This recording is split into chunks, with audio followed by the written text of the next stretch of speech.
Good evening, ladies and gentlemen, and welcome back to No Name Gaming. My name is Alex Light here at Racing Lights Productions, your home for sim racing.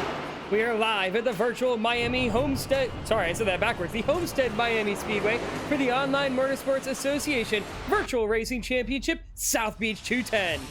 Tonight, we race under the lights, or at least in a transition race, is what it's looking like. We will be racing under the lights at a track that used to be the home for the season finale on the NASCAR schedule. This race is a crucial one as only 4 races remain until the playoffs. Several drivers are still fighting for a playoff spot into the top 12, and a good finish can catapult somebody into a playoff spot. Last week's race at Indianapolis came with a long couple green flag runs, some chaos, and some drivers not too happy with each other. As a result, the OMA had to hand out some penalties that affect some drivers' standings. Coming into tonight, JT Sipes, one of the drivers fighting for a wildcard spot, is suspended and was issued a 15-point penalty. Min Heng's penalty wasn't as severe as his incident didn't collect any drivers, but he was issued a 4-race probation, which could be crucial for playoff standing if something were to happen before the end of the regular season. Victor Imbasciani had a 5-point penalty, and James Mendez had a 10-point penalty. Both drivers were issued penalties for reckless driving. For Mendez, it pulls him a bit closer back to the cut line, but a good finish here tonight should allow him to continue the push for a top 10 spot. Now for tonight, Homestead is a unique track as it's one of the few intermediate ovals that does not have a tri-oval or a quad oval. Corners are great for passing as drivers have the ability to run multiple lanes. Almost anywhere around the corners is viable for these drivers, especially since we're going to be racing under the lights eventually. Tire wear might become a factor into the long runs though for these drivers, as they'll either burn off the right front if they decide to drive deep into the corners, or the rears if they decide to push hard on the exits. As drivers are going through their qualifying laps, let's go take a look at the drivers' standings heading into tonight's race. Now, one thing I did not mention in the opening there was that we have 2 substitute drivers. We have Luca Mazzilli. He is standing in for the number 69 Tim Moore, their points leader, coming into tonight. And he's going to be driving the 69. You'll see it on the timing board as Tim. I'm going to do my best to remember that it's not Tim. I'm going to try and make sure I call him as Luca. So, Luca, if I call you Tim, my apologies. I will do the best I can to remember that you are Luca Mazzilli and not Tim Moore tonight.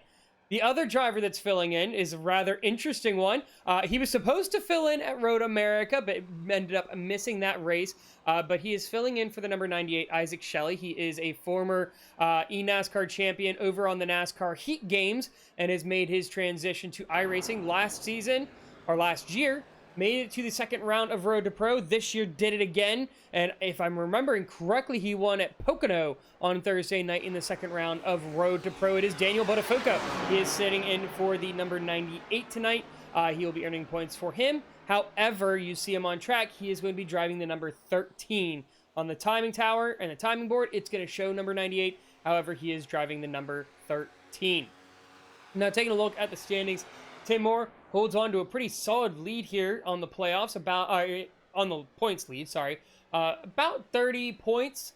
Now tonight, we'll see how things shake up with Luca Mazzilli stepping in, but Jolene Sims sits in 3rd. Isaac Shelley had a good jump last week up to 4th, and that is a pretty tight battle for 3rd place. 3rd all the way down to 7th between Jolene Sims and Min Heng is a matter of 10 points.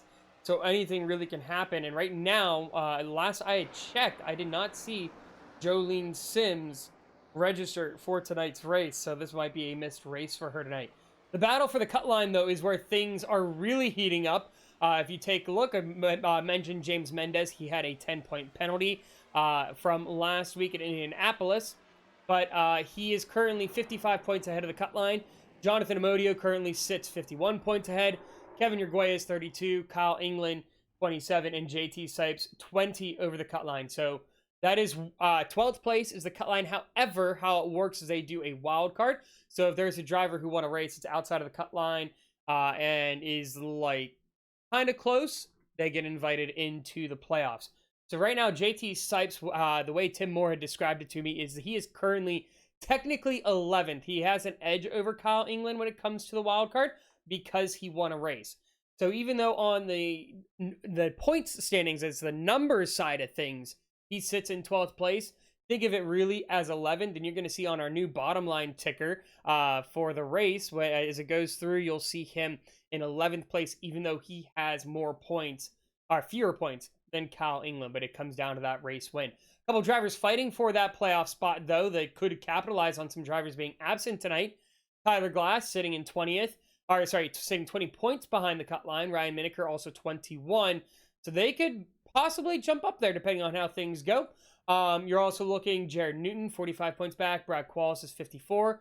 And the drivers out from there, they have to really have some strong finishes if they want to try and make the playoffs. But the drivers are ready to go. Qualifying is over. And you can take a look real quick, team standings. Nothing truly shaked up. The only big change, Gavin Hudspeth Racing jumped over Vortex Racing last week. And then we had the Mid-State Racing team move up ahead of HTC.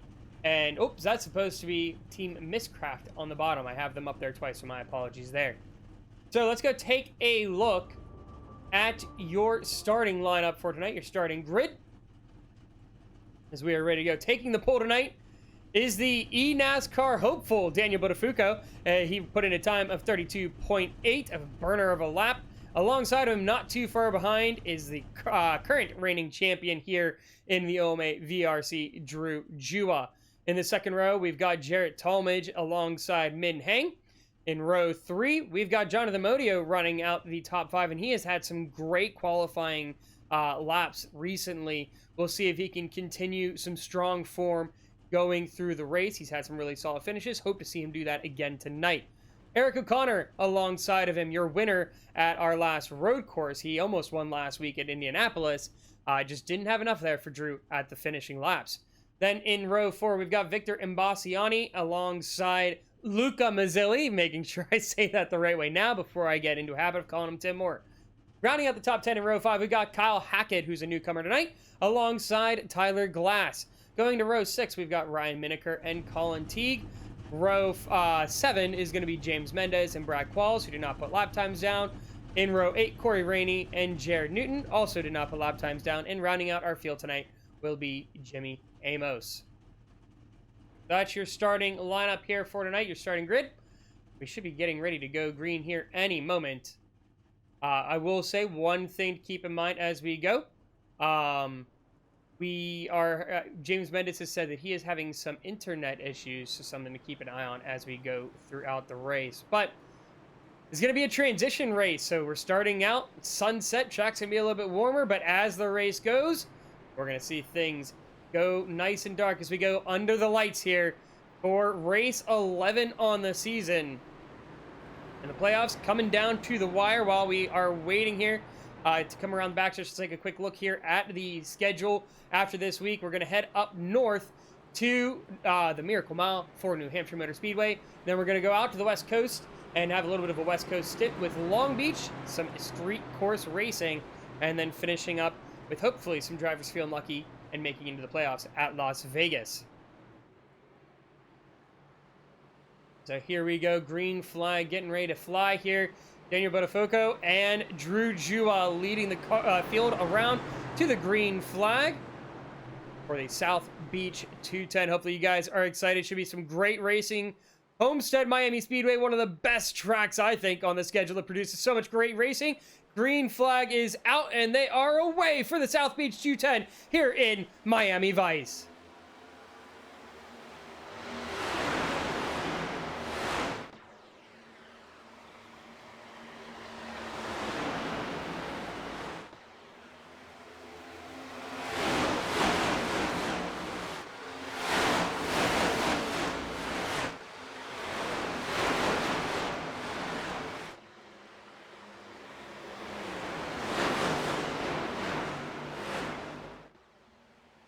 On our opening lap, Daniel Botafuco able to pull ahead to the lead. Drew Jua right behind, and then you've got Jared Talmadge trying to file on in.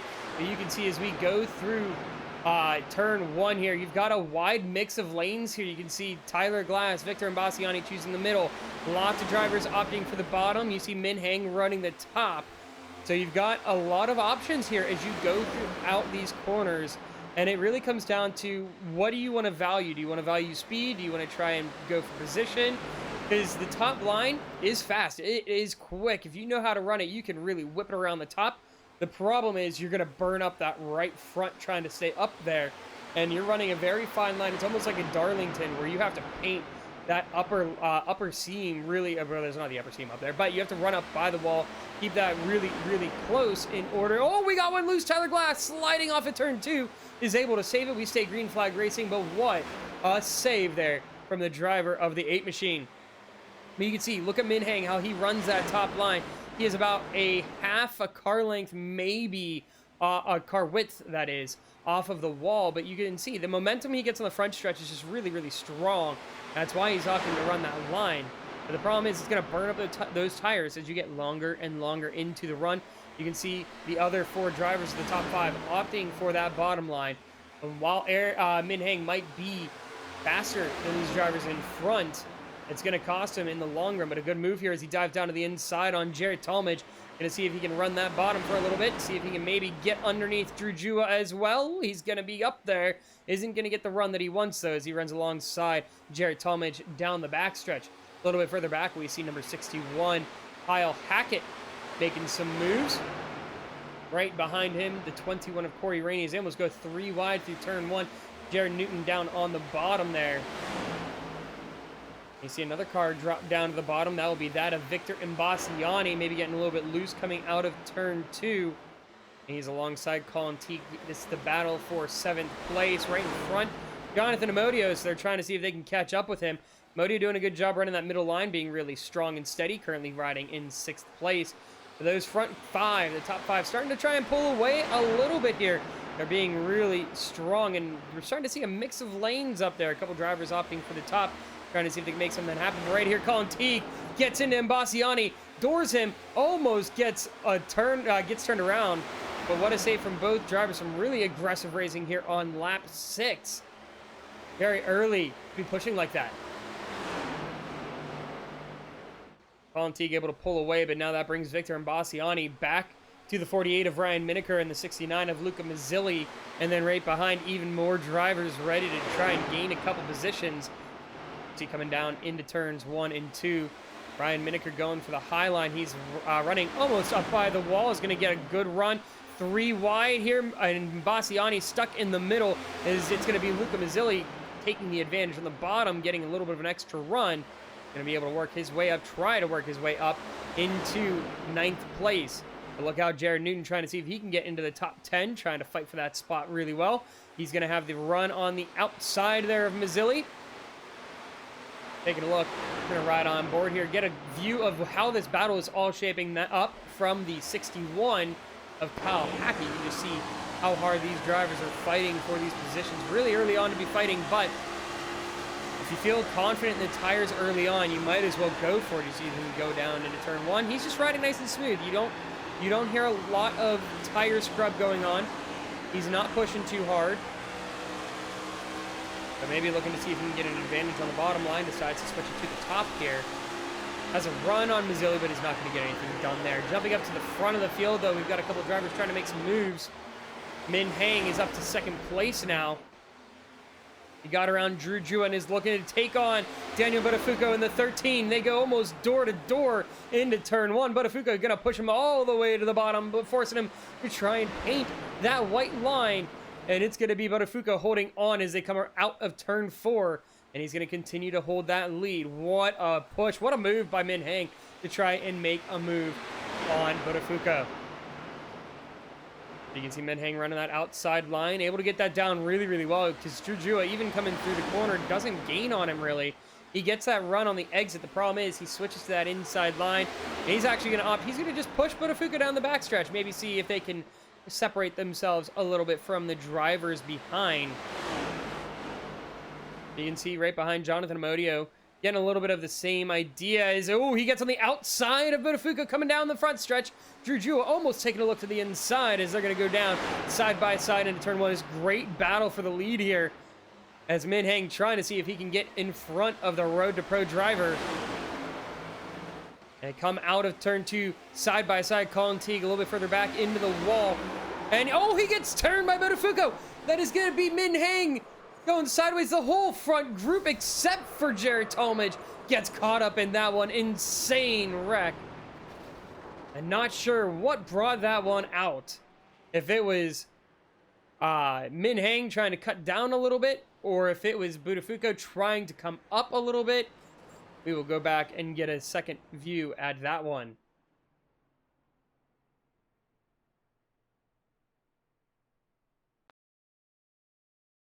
They're coming down. You get a great run here from Min Hang. And we'll see going into turn 3. Did Min Hang come down, or do we have Budafuko kind of wait a little bit? It looks like Min Hang tried to come down a little. But we'll go on board here with the 13, and my goodness, the 7 of Amodio, nothing he could do there. And, oh, and Bassiani got tagged in that as well. So let's go back here. We're going to ride on board with the number 13 and get a view of what exactly happened. It's kind of hard to tell just from the TV camera angles, but we'll see here from on the nose. And it just kind of looked like a little bit racing deal. Hard to tell if we saw Min Hang come down. Somebody blew up, though, in that mix, and it might have been Amodio. Let's go back. I want to ride on board here with the 7 of Amodio. You can just see, just from his view, what he had to try and avoid. It kind of all just unfolded and really didn't give him much room to go. As it come down into 3, it looked like, yeah, it almost looked like the 13 is going to hold it. And then Min Hang came back up the track, and he just got pinned up there.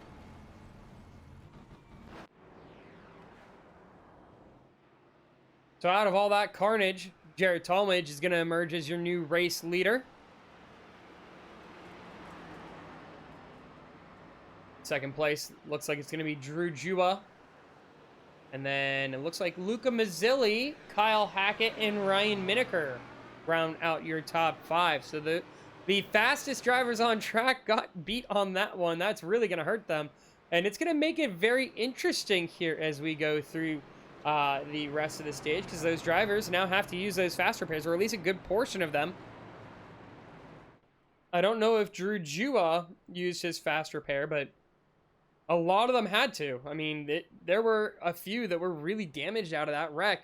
So now you've got some drivers that can really use these points in great positions if they can hold on to these spots, such as Ryan Miniker, Tyler Glass, Jared Newton, Colin Teague. If he has really good races, he has an outside shot, but he has a shot to try and make the playoffs with 4 races remaining. So some drivers in some really good positions, and that puts some other drivers who had some good running, unfortunately, looks like a lap, maybe even 2 down at this point.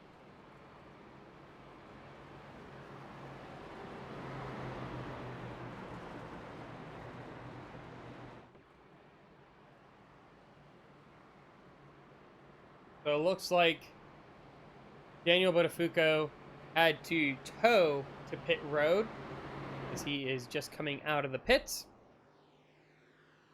I don't know about Amodio. It looks like he might have had to do the same. Min Hang.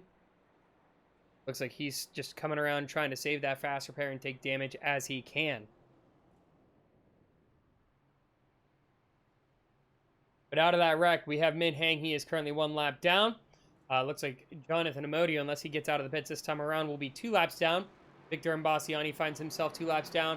Budafuko 2 laps down, as well as Jimmy Amos.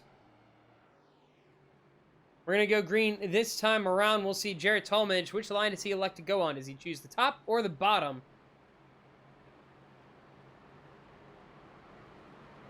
And it looks like he's going to choose the bottom lane. He's staying down low. Talmadge and Drua are going to lead us around to the green. And then our second row is going to be Mazzilli and Miniker. The 3 OCM drivers up in the top 5 right now.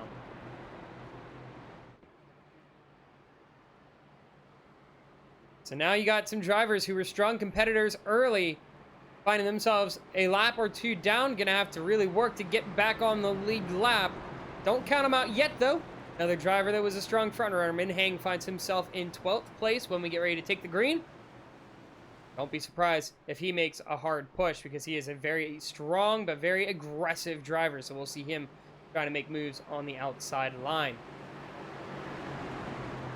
As we get ready to come around to the Geico restart zone, the field is going to be in the hands of Jarrett Talmadge. Benny, the pace car driver, makes that really sharp left into the pit lane.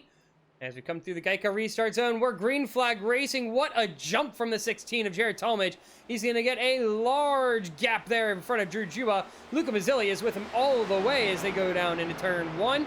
And it's going to be a really big gap there between him and your reigning champion for the VRC. Good start there by Mazzilli. Is able to get a pretty good jump to get him into second, but it looks like Juba going to be able to jump his teammate for tonight and push him up into second place. Tyler Glass, Eric O'Connor fighting back here for 4th place. Eric O'Connor kind of running that middle line. And it looks like a lot of drivers opting for either right sides or fuel only. Few drivers did take 4 tires, one of those being the car that we are looking at right now, the 74 of Eric O'Connor. And check it out, the 13 of Daniel Botafuco already trying to charge through the field. He is 2 laps down, just as a reminder, so he does have to work his way through the field in order to get back to the front to unlap himself before you can even compete for the lucky dog. It looks like drivers starting to get really comfortable on that bottom line. Tyler Glass joining down there. Eric O'Connor was running down there a good bit through that first run. Looking a little bit further back, though, we have quite the battle going on. This battle currently for about, would be 9th position, it looks like. 8th position. We almost go 4 wide as it looked like Min Hang got into the wall. Victor Mbasiani, though, he is 2 laps down. So keep in mind that he is not racing for position in this group. Ryan Miniker leading the charge, though, for the battle for 7th place. Got Min Hang charging on that outside line, and so we'll see if he's able to get around to it. He's trying to make strides and work his way back up the field. He wants to be in that top 5 fighting. As he was making moves, was able to get to the lead, but then that's when the chaos struck, unfortunately, for the 2. Looking a little bit further back, we're wrecking! That would be, it looks like Hackett and Corey Rainey getting into each other. Ooh, a big hit on the outside wall for Corey Rainey. And it looked like a similar incident that we had just a little bit ago between Min Hang and Daniel Botafuco. We will go back and look at what happened there between the 21 and the 61.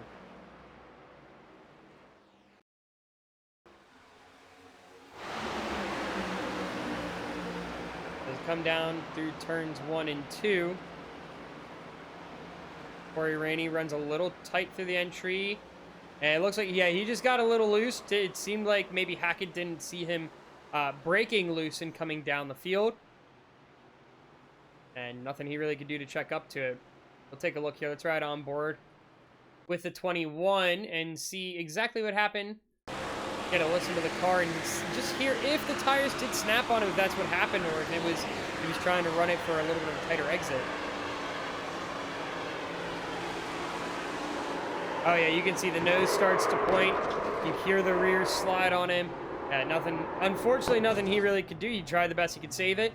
Same with the 61. He tried to stay off him, but not much you can do when the car comes right on top of you. Some drivers coming down pit road at this point. A few electing to stay out. Those few being the 74 of Eric O'Connor, 51 of Colin Teague, 25 of Jared Newton, and then it looks like the 7 of Jonathan Amodio also staying out. Although he might have been the lucky dog, I think. That's kind of what it seems like. Because now, yeah, he went from 1 lap down. Now he is on the lead lap.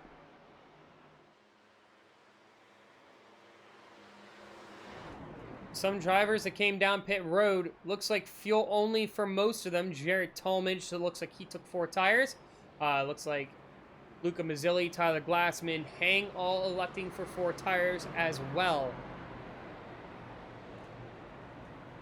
A good mix of the drivers that came down pit road, choosing to take the tires. Some trying to see if they can extend the fuel run. It's going to be an interesting strategy call here from our front 3, Colin Teague, Eric O'Connor, and Jared Newton. because everybody came down on lap 12. Some people took tires. It looks like the 3 that are up here are the ones that did take tires. That could possibly be the play here for why they are staying out.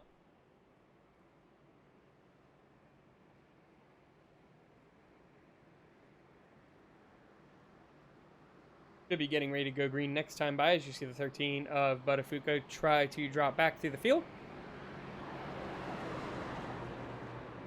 As we get ready to go into next week, we head up to New Hampshire. It's going to be really interesting racing because New Hampshire is a tough track to master. It's got progressive banking, which means it gets higher as you go throughout the track. I mean, you have the bottom.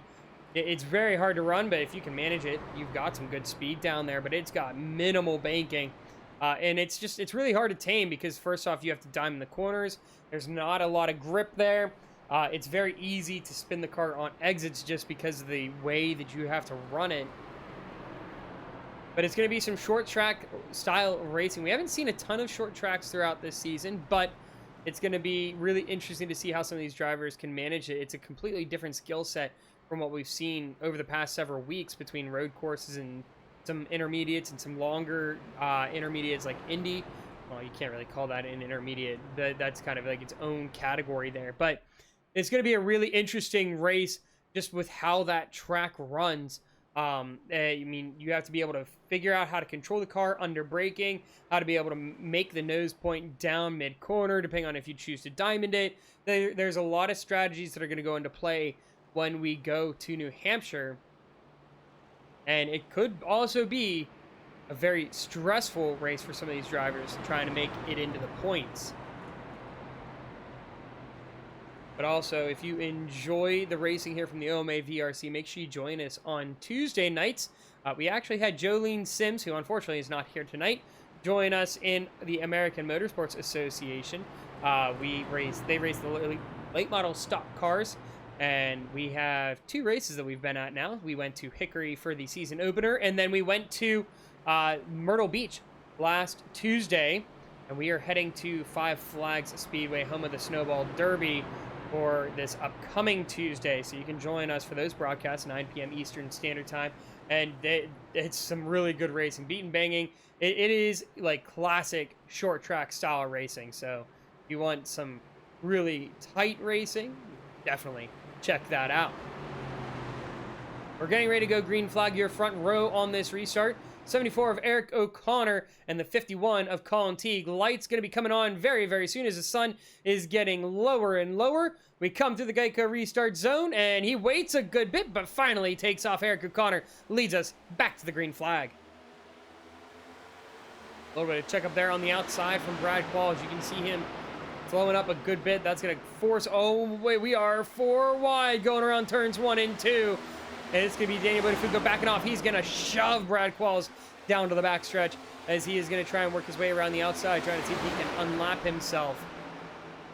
Now, that was a very dangerous restart there as we were 4 wide going through 1 and 2.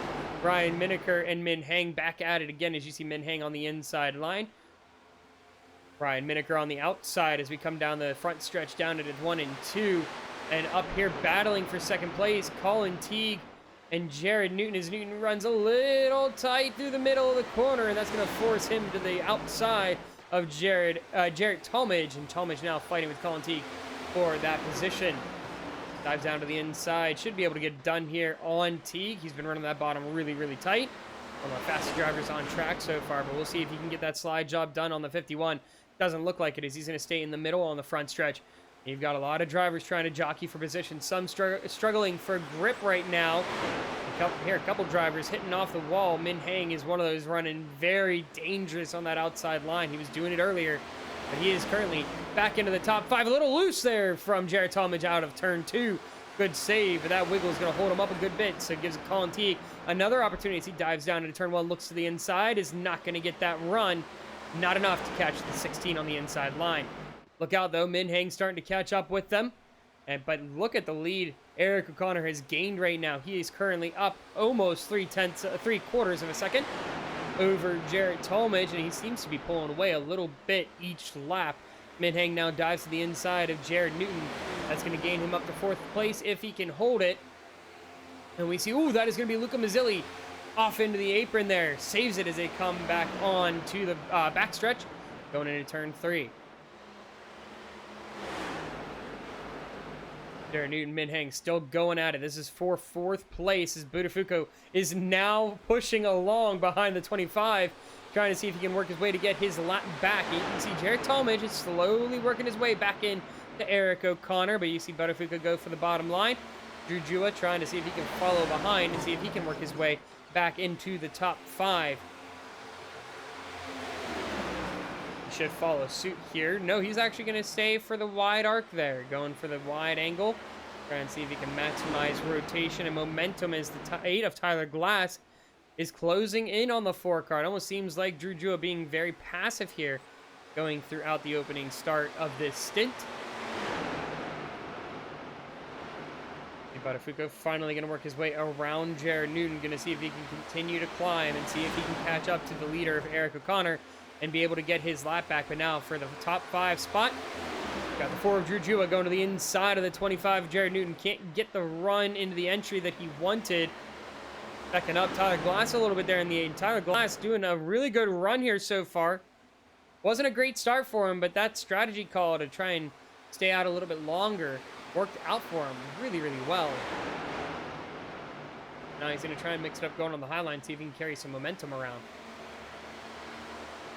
Newton runs tight mid-corner, opens up maybe a little bit too much, has to let off to stay off the wall. Going to allow Drew Jua by and give Tyler Glass now the opportunity as he dives down onto the inside, trying to see if he can get up into 6th place. He's going to throw the body around a little bit, get the elbows out, going through 3 and 4.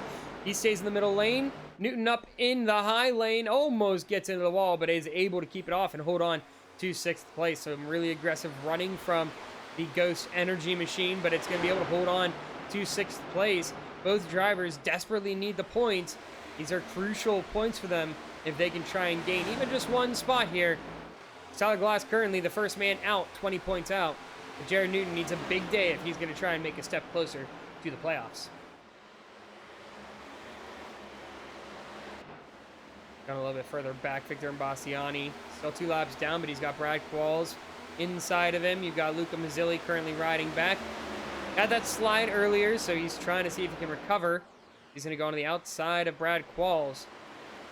Has a good run, but it's not going to be enough to get him side by side. Might be able to make a move on the backstretch, though, if he's able to get enough of a run off of turn 2. Looks like he's going to, as he's on the outside of Brad Qualls. Qualls going to give him the inside, go to the inside line. He's still there as they go into 3, but he's not going to be able to hold on to it as Luca Mazzilli works his way back on up to the top 10.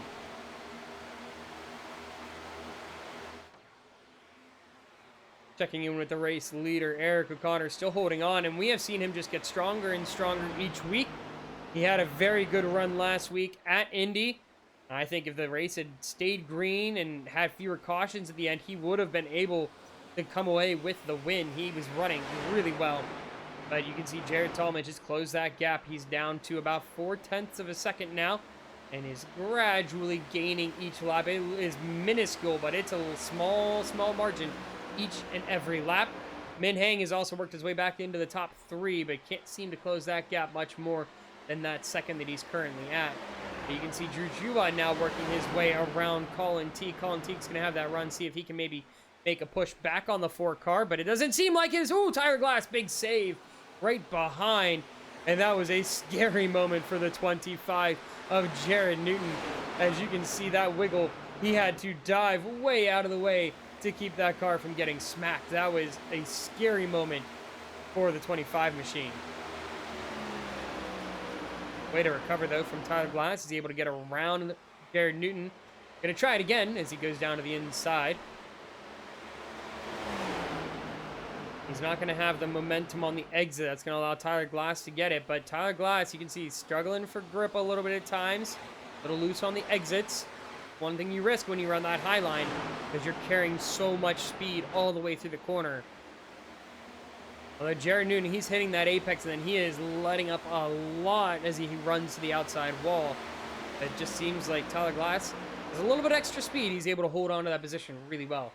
A little bit further behind, though, we have a little bit of a mix here. You've got Victor Imbastiani. He's running up with this group, but he is not for position, 2 laps down. But on the outside here, we've got Corey Rainey and Ryan Miniker on the inside. Miniker trying to see if he can hold on to 8th, but it's looking like Corey Rainey gets a great run down the backstretch. Able to clear going into turn 3, no problem, as now you have Luca Mazzilli knocking on the door of the 48 machine.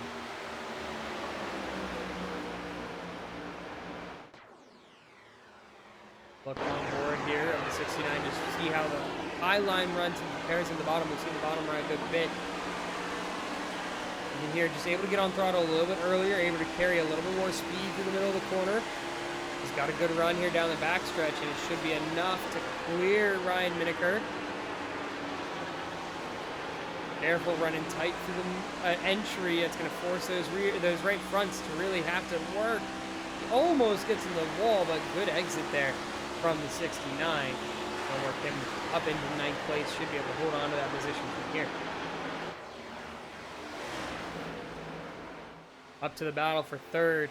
Min Heng has fallen off a good bit, and you can just see that right front really hurting him at this point. His pace has fallen off about 0.2 of a second here from Drew Jua and Colin Teague, but based on the last lap, he was half a second slower than the race leader, Eric O'Connor.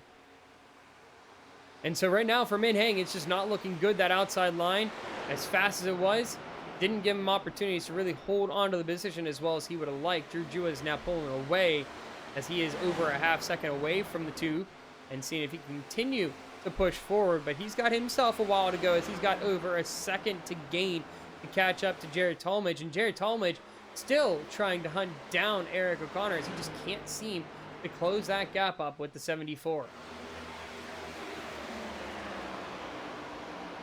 Even if we look over the last couple laps here, you can see just in comparison between the two of them, they've been pretty much steady. Nobody really gaining over the other.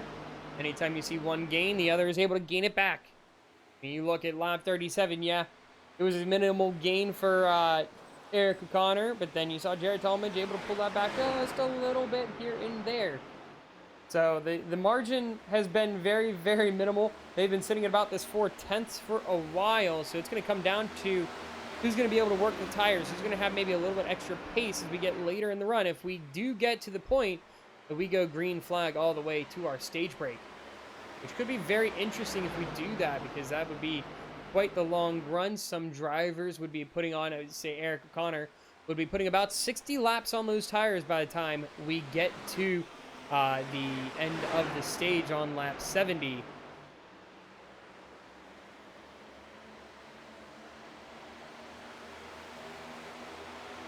So taking a look at the lap car up ahead, that would be Jonathan Amodio, probably having some damage on the car still.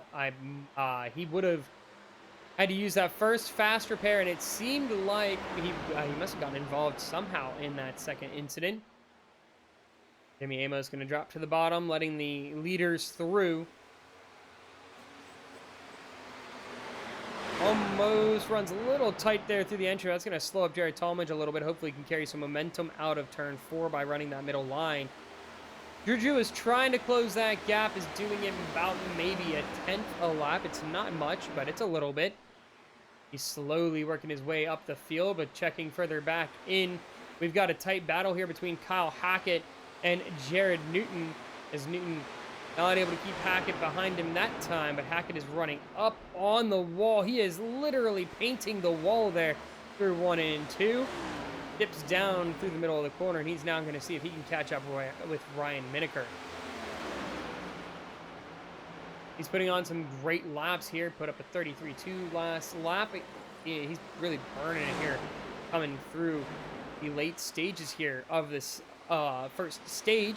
You see him coming down through 3 and 4. He picks up a lot of pace on Miniker, running that outside line beautifully. But the question is how much. We've seen now from Min Heng, can't hold on to those tires forever. It burned up that right front a good bit. He's trying to see if he can maximize everything he's got out of the 61 machine.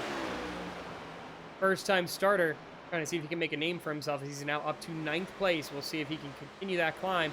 He's got a little over a second to catch up with the 69 of Luca Mazzilli.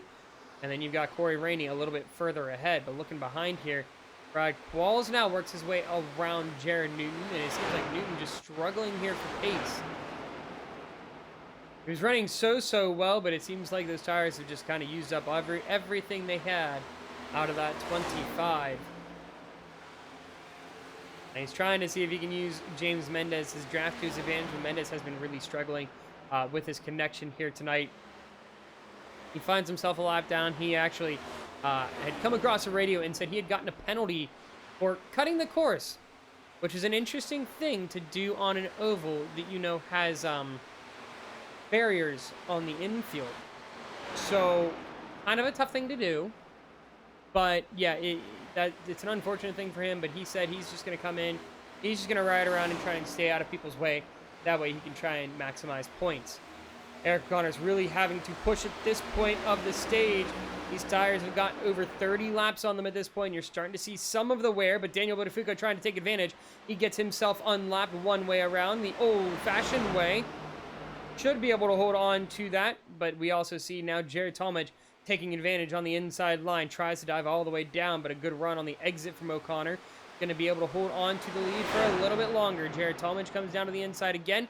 Eric O'Connor opens up all the way to the outside, and he's going to try and hold it on there once more. Can he get that momentum on the exit? He's there, coming across the line. It's going to be Jared Talmadge getting the lead for that lap, it looked like.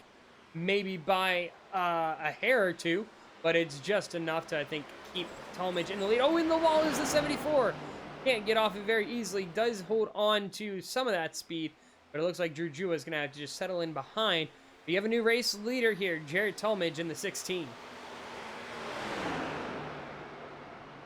Daniel Botafuca now is going to try and hunt down the 92, see if he can get Lucky Dog. He's got a while to go before he catches the 92. Eric O'Connor really fighting the car at this point. You've usually seen him now a couple times come out of turn 4.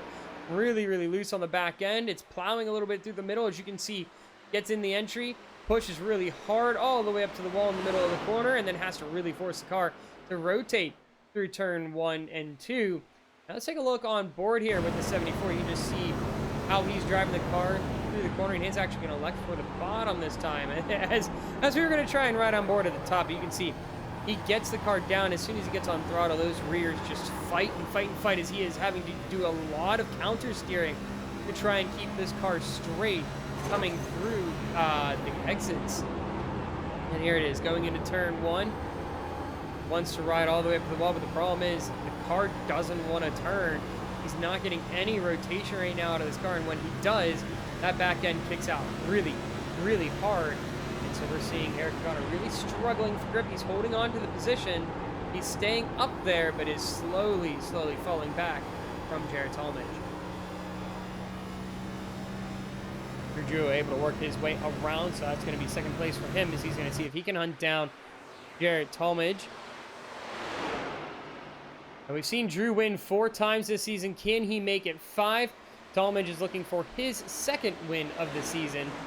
Be a great spot for him to be able to do it. He's pulling away at this point now, but over half a second away from Jua. But what does Jua have in that 4 machine that he can try and catch up with Talmadge? We saw Talmadge slowly work down Eric O'Connor, but we're seeing Eric burnt up his stuff a little bit. That's what's causing him to fall back, but they have themselves a pretty good lead. Currently 3 seconds from Eric O'Connor to Min Heng. See if Min Heng's going to be able to work his way back up through the field. See if he can catch up to Eric O'Connor. And then you also have Colin Teague rounding out the top 5. He's got himself a decent gap back to Tyler Glass. Tyler Glass running really well. He currently finds himself in 6th place. And he's just putting in some nice steady laps right now, trying to see if he can continue to try and just get a nice point stay. Stage points right now, where if he stays in 6th, and then also has a chance to try and fight for a top 5 if he does find a little bit extra pace, or if Colin Teague makes a mistake. But looking back here, we've got a good battle going on. This is currently the battle for 8th place. You've got Kyle Hackett leading the charge here, Luca Mazzilli behind, and then Ryan Miniker brings up the back of this group here. But you can see Kyle Hackett still ripping that top really well. As you see now, Ryan Miniker get a great run, as it seems like Mazzilli is going to have to let off coming out of turn 2. And it's going to be Miniker moving up into 9th. We'll see if Mazzilli is going to be able to work his way back, as they're starting to lose Kyle Hackett a little bit. Good exit from Miniker. going to be able to hold on to that position. It doesn't look like Mazzilli's got much for him right now, but they've been going back and forth for quite a while, just pretty consistent battling here between the 69 and the 48. We'll see if they can continue to make a push, see if they can give Kyle Hackett something, as he's been running that top line really beautifully. You can see going around, we'll watch it again here through turns 3 and 4. This is able to run that high line. Doesn't seem to be having too many issues with it that we've seen from some of the other drivers who have elected for that high line. And now we have a couple drivers coming down pit road. Eric O'Connor is coming down here for his scheduled pit stop, so it seems like 40 laps is about the way to go, as he came down on lap 12. Colin Teague also joins him. He was another one of those drivers that came down pretty early. He came down on lap 12 himself. A couple other drivers going to be coming down this time around. It sounds like a lot of drivers coming on the radio, making their calls for pit stops, and we right now have Jarrett Talmadge and Drew Jua leading the field as we see Jonathan Amodio go down at second lap. Lots of drivers now coming down pit road, though. Tyler Glass comes down pit road. We have Kyle Hackett coming down pit road. Colin Teague, Daniel Botafuco, and Victor Imbasiani all coming down for scheduled pit stops. We've got 14 laps to go until stage break. And as a reminder, stage does not bring out a caution here in the OMA VRC. And so we will continue to roll through as, oh, Kyle Hackett misses his pit stall. And that's going to be a huge advantage for the drivers he was racing. That's the 48 of Ryan Miniker and the 69 of Luca Mazzilli. But we also have Drew Jua coming down for his pit stop, and Min Hang as well. So we're going to see Jared Talmadge. Looks like he's maybe going to elect for his pit stop. There's a little bit of a signal to Jonathan Amodio, and I would not be surprised to see him answer the call as we saw Drew Jua come down. Don't want to stay out too much longer. He's going to go another time around, though. We'll see if that's going to benefit the 16 or if it's going to hurt him. Maybe see if he can try and put up a couple good laps using the max on this tires that he can. He did take a full set on lap 20. Right now, if a caution were to come out, it would benefit him greatly. He would trap the top 4.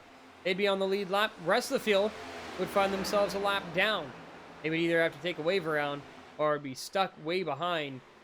So right now, that's kind of what I think Talmadge is banking on. Somebody on cold tires trying to push, try and see if they can get some pace and end up spinning the car. But right now, we see a good mix of drivers. One lap down, and we've got lots of battling going on. You've got Drew Jua and Eric O'Connor side by side. You also have Kyle Hackett in there. He currently finds himself 2 laps down. But this is provisional race lead at this point, I think. Because whenever you see Jarrett Talmadge come down, it unfortunately is going to put him a good bit behind these two, because they're going to be much, much faster once those tires start to settle in.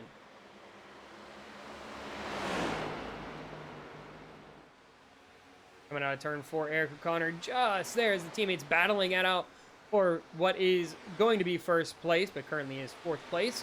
So they're battling right now for Lucky Dog, which could be a very interesting situation if a caution were to come out, because one driver would find himself in front, the others would be battling in a really tight spot. When we see another driver come down pit road, that'll be Brad Qualls in the 13, so now only Corey Rainey and Jarrett Talmadge are staying out. Jonathan Amodio trying to see if he can make a move around Eric Newton. It's not, Jared Newton. I don't know where Eric came from, but Jared Newton on the bottom line. He's trying to see if he can catch him. Amodio came down on lap 50. Newton came down on lap 56. Less than 10 to go until we get to our stage break. Looks like Corey Rainey had some issues. He is back onto pit road. 7 just can't seem to get that pace, so Talmadge down pit road. And so now the question is, where is the battle going to be coming out? Is he going to come out ahead of these two? Or is he going to find himself behind? They come around, they unlap themselves. Now they have to go one more way, all the way around the track here in order to try and get the race lead. Eric O'Connor is ahead of Drew Jua. Drew right now, 2nd place in points. 4 wins, definitely a great spot to be. 21 had wrecked, says Lyle, so we'll have to go check that out here in a little bit. The 21 and the 51. There's no 51 on track, is there? Oh yeah, there is. Colin Teague, sorry, my apologies. And we'll go take a look as we see, yes, Eric O'Connor is going to assume the race lead. Let's go take a look at what happened between Corey Rainey and Colin T. Corey Rainey in the 21 7-Up machine. We've got the Bud car in the 51. And oh my, he came out of the exit. Thought he was clear and got way into the 21. That unfortunate. That would probably be the end of the day here for the 21. He was having himself a decent run. But it is unfortunate to what happened there for him. Let's take a look now back into the action here. The battle for the race lead coming to stage is heating up as we've got Drew Jua and Eric O'Connor battling it out for first. Looking at our battle for third place, Min Hang and then Jarrett Talmadge. Jarrett Talmadge, he is on 5 lap fractured tires. But he went from the race lead. He basically lost a net 5 seconds over Drew and Eric. So that really, it cost him, but at the same time, it really didn't. I think it's probably not the worst thing for him. I mean, we could take a look here. Let's actually go on to Talmadge here. Now, let's go take a look real fast. You can see just the time that he had lost here on the right-hand side.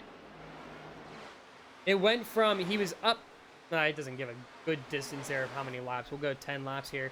You can get a better idea.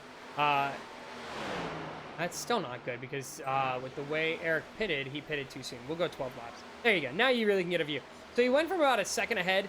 So he actually lost about, it looks like 6 seconds almost, over Eric O'Connor over the course of the pit cycle. That just goes to show how strong the undercut is, but we'll see how he can bounce back as we go throughout this remaining stage. I mean, there's a long fuel run here. We know that we can go about 40 to 50 laps on fuel. We saw Talmadge go 40. The guys who came in on lap 12 did about 40 laps or so. So that seems to be where it's going to be. If we continue to go green flag racing, expect pit stops to come around again between laps 90 and 100.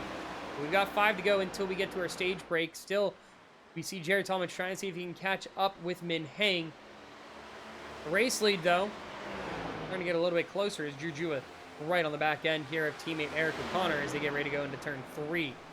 Before to go here this time by. Remember, it's at the beginning of lap 70 is whenever we take our stage break. That's when we freeze the field and award the points to the top 10.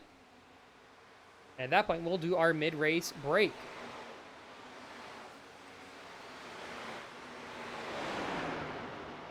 So Eric O'Connor, he's no longer pushing that top like he was earlier. I think he might have learned his lesson a little bit from pushing up there and having those tires really die on the right front. And he was having issues.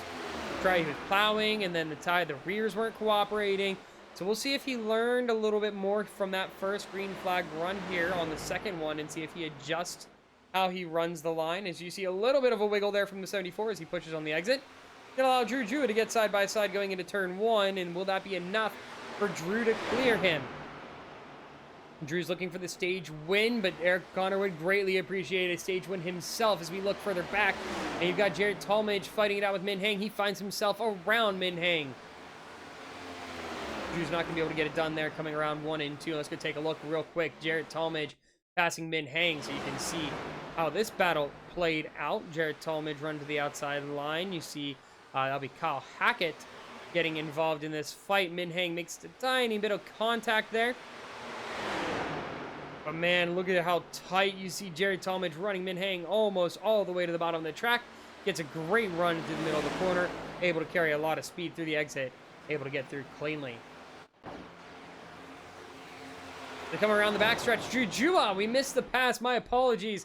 Drew Jua works his way around Eric O'Connor. That's going to be P1 here. The stage win is going to go to Drew Jua. A good finish from him. We'll go back and take a look at that pass. Let's see here. So Eric O'Connor coming out of turn 4. Holds on for a little bit. You can see Drew pushes all the way to the inside. Does Jonathan Amodio play into this this race for the for the lead at all? You see him come out of turn 4. Side by side, Drew doesn't make the move there. We'll see how he does through 3 and 4. It looks like that's probably where the position is gained. Eric runs to the middle line. Drew tries to run it deep.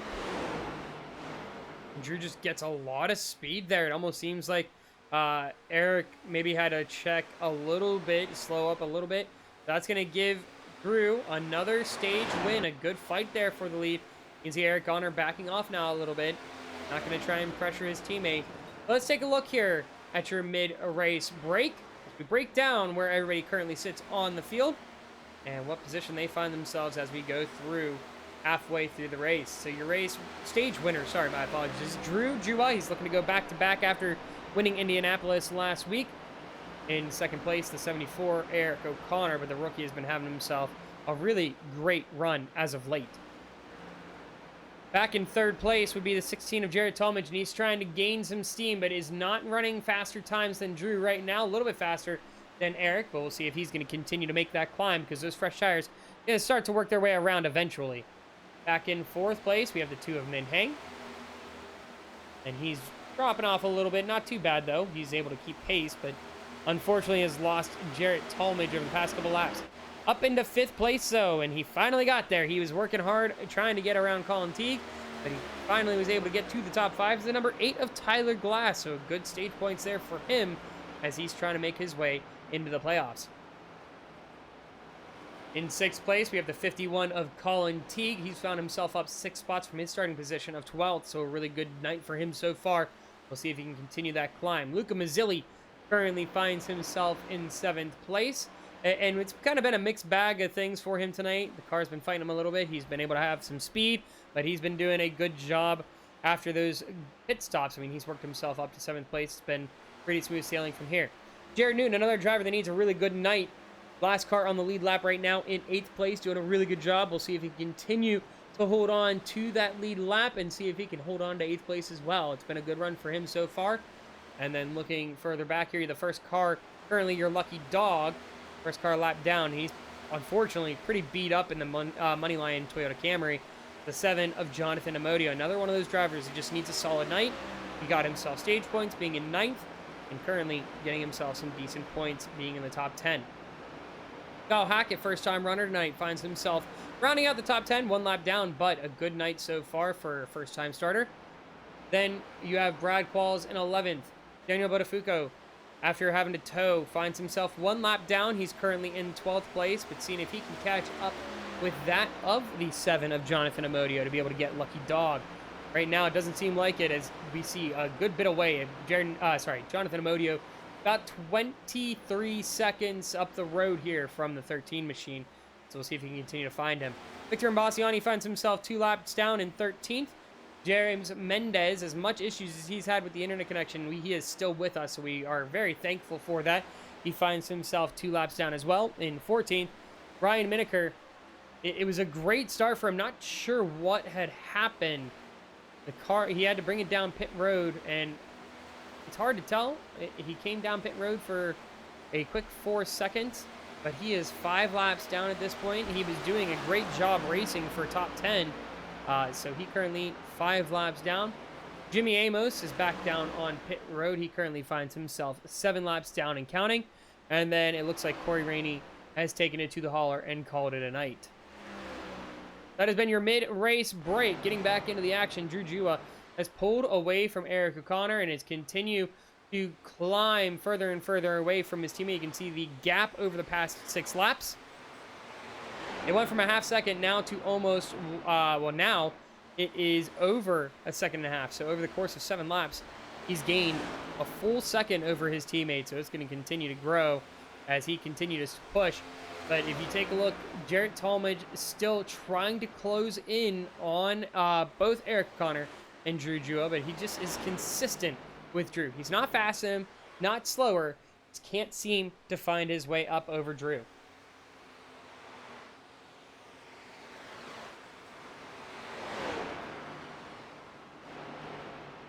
Eric O'Connor slowly falling back into the position for 16 to be able to try and make a move for second place. Those tires finally coming into form for him.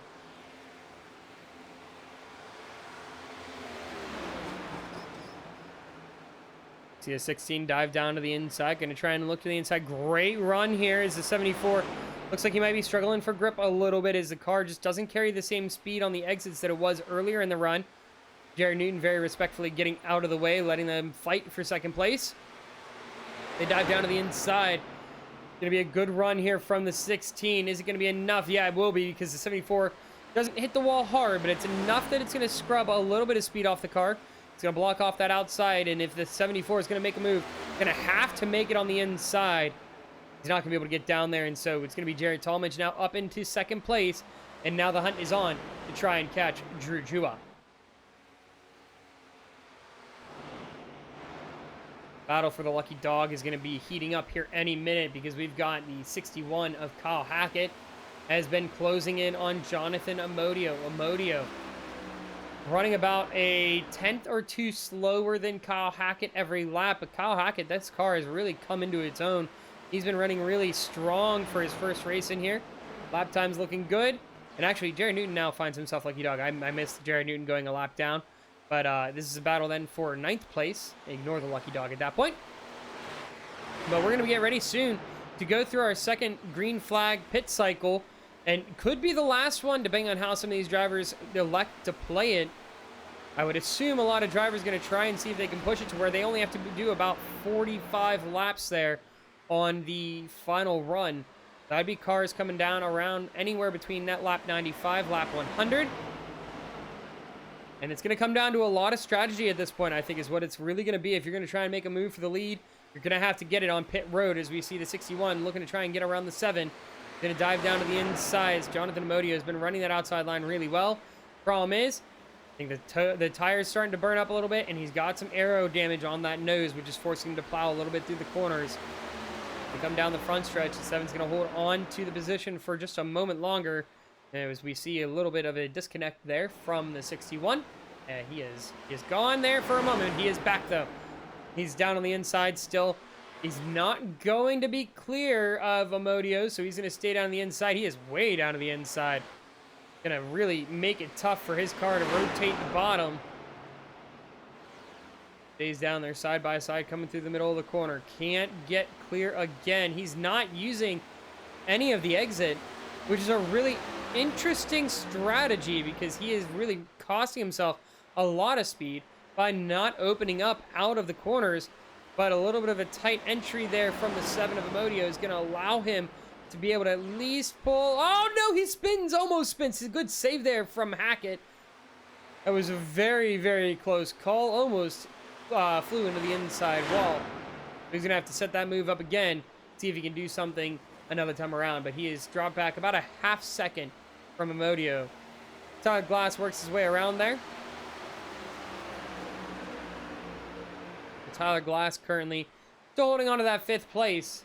That's a good battle, getting ready to get back at it again. As you can see, Hackett, he feels much more comfortable on that high line. You see him really ripping that top line on that top seam. That car's got a lot of grip up there. We'll see if he's going to be able to make a move back at it.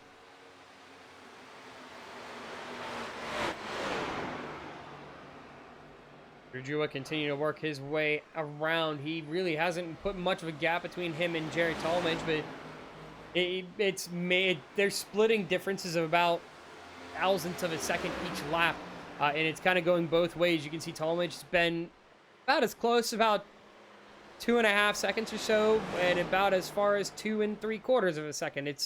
It really has been in between. Nothing really going his way right now in terms of gaining on Drew Jua, but he does have the advantage that he came in later on the pit cycle, so he does have that in his corner. And the nice thing is, if he decides to stay out as long as he can, won't have to fill up as long, because the car won't need a full tank of fuel as long as you're hoping that there's no overtimes come out. Based on the last couple weeks, or the last couple races, we've had opportunities where overtimes come out, really comes into play with the final laps. But when we have these smaller fields like we did at Kansas, a lot of green flag running, so we'll see if he continues that climb. But you can see Jared Tallmadge slowly gaining here. That last lap about a tenth faster than Drew Jua. But if you take a look here, the battle for 3rd place is going to be on here very soon, as Min Hang is trying to see if he can catch up with Eric O'Connor. Finds himself about a half second behind, and he is gaining about a tenth or two a lap. If he can keep running that bottom line really well, he chooses to go to the middle. Yeah, he's actually going to run around the middle, but still a lot of grip in that middle. You can save the tires a little bit more in the middle rather than trying to run that high line. You can see Eric O'Connor still running up top.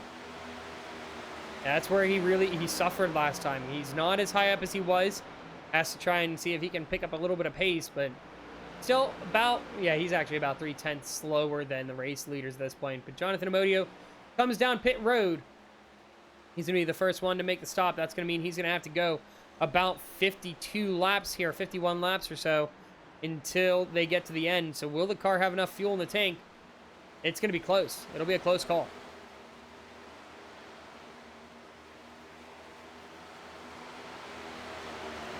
And Hank trying to see if he can catch the 74 of Eric O'Connor. Just can't seem to do it.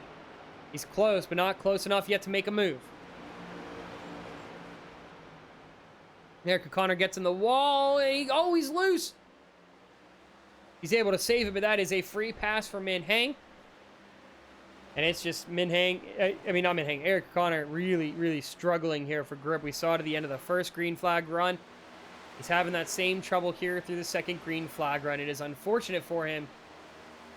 He's doing everything he can to try and hold on to that car, and it just will not cooperate with him. He is just struggling to find grip with this car.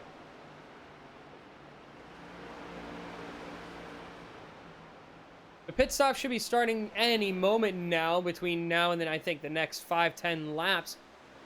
Got a couple drivers already coming down. Like I said, Jonathan Amodio, one of them. Kyle Hackett also down on pit road. He is now coming out of pit road.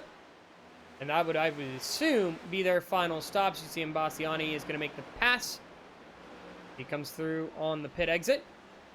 Victor Bastiani up into 11th place right now, seeing if he can try and hunt down the 19, or the, wow, my numbers are really bad.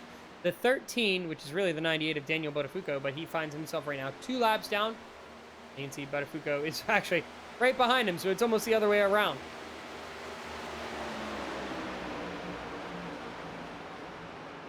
But, a little bit of crossover for Mack. It almost caused an incident, which would have been really tough there.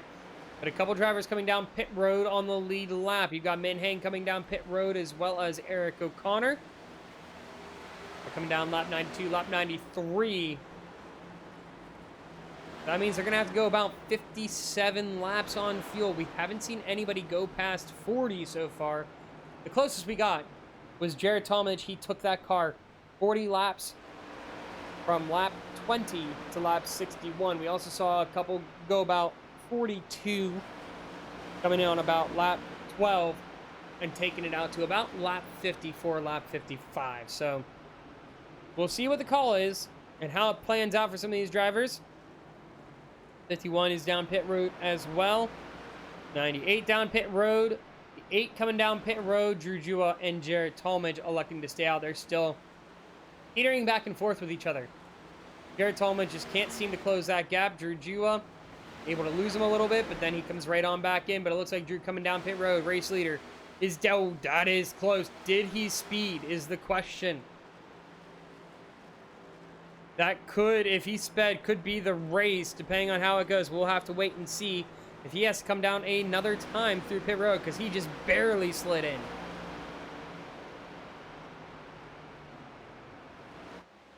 Now the eyes are on the 16 once again. He was the last one to come down pit road, came down on lap 61. What will he elect to do this time? Will he try to stretch it out past lap 100 and make it a shorter stop by maybe a couple seconds? We'll kind of have to see how quick it's able to be. Won't need to do a full tank. Drew Jua out of pit road. That's going to be a lap down for him, as you see the 16 come through turns 1 and 2. So right now, Jared Talmadge is like, caution can gladly come out. He would trap the whole field a lap down. It would basically be a single file restart at that point. You would have a few cars that would not have to do their wave around, and they would start double file, but then you'd have the people who take the wave around, like the cars that were on the lead lap with him, at the back of the field because they elect for the wave around. That would be a beautiful situation for the 16 machine. And it almost, I wonder if that's what he's hoping and thinking for at this point. He's gone for the overcut now twice. We'll see how long he stretches this 16 car, because last time he found himself 6 seconds behind from where he had started. So we'll see if he's going to be able to work this out. He came out, or when this whole cycle started, found himself about 3/4 second behind Drew Juba. So if we go 6 seconds, you're looking almost a 9-second gap between him and Drew's already coming around, trying to see if he can unlock himself.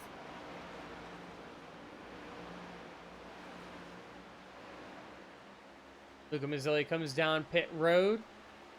Gary Newton also down pit road for his last scheduled stop, and there goes Drew. He is now unlapped, and now comes the question, what is going to be the call from Jared Talmadge? Right now, with the way he sits, it's about anywhere between 40 and 45 seconds down pit road with your full pit stop. So if he were to come down now, he's going to find himself about 10 seconds behind Drew Juba. Could be even further at this point.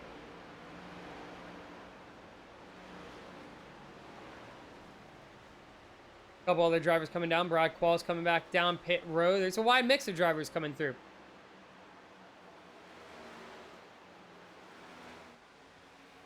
Taking a look at the 13, he's trying to see if he can work his way up. He's got to try and catch Jonathan Amodio. Amodio not too much further up the road, only about 5 seconds. We're going to see the 13 push like crazy to see if he can catch up and get to that lucky dog position once we go through the pit cycle. But the question is, will the 51 be on the lead lap? It looks like he will be for the moment, but he's over a half a lap behind Drew Juba, so it's going to be calling it really, really close at this point. And we hear over the radio, Jarrett Talmadge will be coming down pit road. And it's kind of as I was guessing, around lap 100. He's going to try and see if he can make this last run as short as he can. But the problem is, the tires kind of phased out for him. They fizzled out. They reached a peak.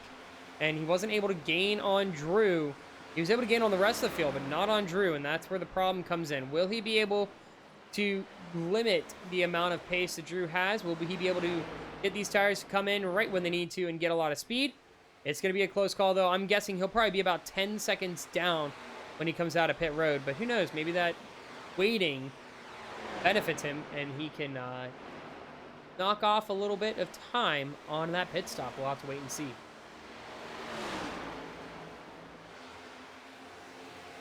Talmadge comes out of pit road, and he actually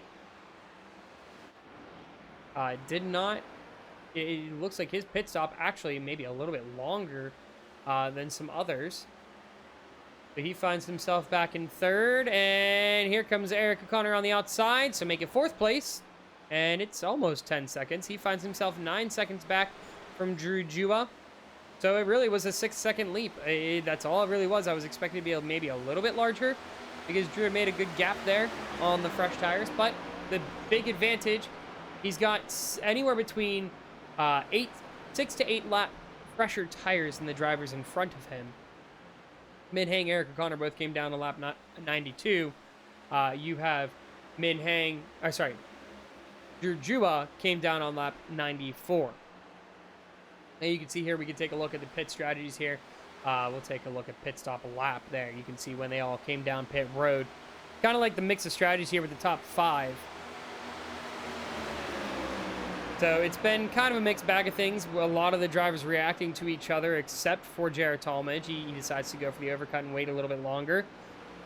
And it benefits him, but it doesn't. We'll see how it plays out here at the end. A lot of ground to gain here on Drew Juba if he wants to compete for the win, but you never know. Some craziness can happen in the final laps.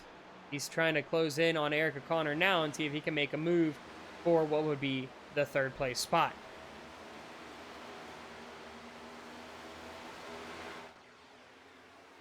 Big mix of cars back here right now. We've got a battle for what would be, it looks like that is 8th place. Yes, that would be 8th place. Kyle Hackett and Daniel Botafuca going back and forth at it. Everybody else, though, nobody competing for position there. As you see, not Imbassiani, sorry. That'd be Luca Mazzilli is 3 laps down. Colin Teague is on the lead lap. There is a mix of cars there. Botafuca is going to make his way around the 13 really easy. You also see the 16 of Jared Talmadge work his way around Eric O'Connor. We'll go take a look here at that replay real quick. You can see the pass being made here. The 16 pushes to the inside, not going to get there, but is able to get a strong run. Good exit there on the 74. This is going to help set up the move into turn 1 as he's able to close a little bit of that gap. Takes a deep dive down to the inside and clears him no problem. A P3 for Jarrett Talmadge.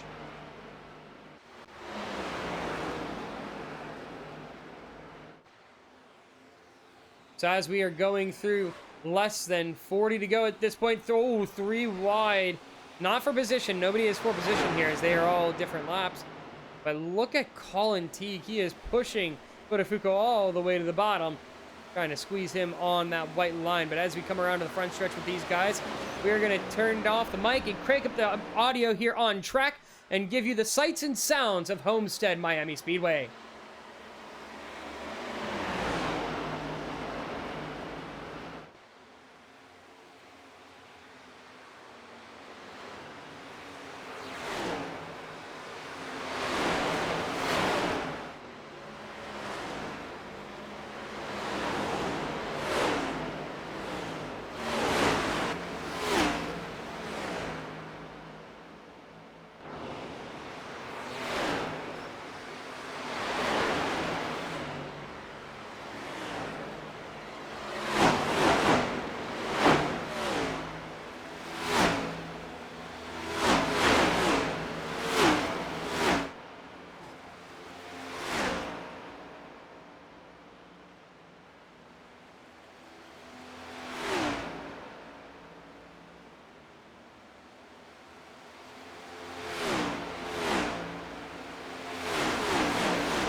But now the battle for the lead heating up. It's going to be quite a good one. On the outside is Min Hang, and I'm not sure what happened to Drew.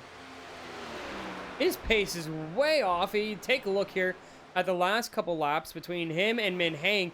It has been anywhere between a half second to 1 second gain for Min Hang each and every lap. Drew has just fallen completely off the pace. Jared Talmadge closing in as well. You can see on both sides here kind of where they stand. Drew falling way off the pace, and Jared Talmadge coming right into form right when he needs to. And I'm not sure what happened to the 4-car. It almost seems like he just wanted to make it a race here, because now he's found a little bit extra pace. I'm very confused on what is going on with Drew's car, because he's falling back around the corners, but now he's keeping up, like, through the straights. Like, he's getting good exits, but the entries are slow. Very confused as to what's going on inside of the 4-car, but we'll see what happens as we go throughout these final laps. Less than 30 to go at this point. We've got ourselves a 3-car race for the lead, and Eric O'Connor not too much further behind at this point. really interesting situation we've got going on, but hey, nonetheless, he'll take it. That is for sure. Only one car finds himself a lap down right now. That would be Daniel Botafuco, who currently is riding around for the lucky dog spot. He is in 7th place, so after what was not a great start to the race, done the best he can to at least make a recovery drive here. Again, earning points for the 98 car from McGinnis Motorsports. And this is quite the battle we got going on. Jared Tallmadge trying to see if he can make a move on the 4 car as they are within a half second of Min Hang, who is your race leader. Down to the inside is Jared Tallmadge. He's alongside Drew Jua. Makes that dive into turn 1 and clears Drew no problem. Very confused as to what is going on with the 4 car here. He had great pace, was holding on to the lead, and then all of a sudden, things just fell apart for him. I wouldn't think it's the tires that are the issue. Is he having to save fuel as we go throughout these final laps? Because he did have the shortest pit stop of anybody. When he came, well, actually, no, there's only one other driver that had a shorter pit stop. It was only a couple tenths of a second, but it was a shorter pit stop.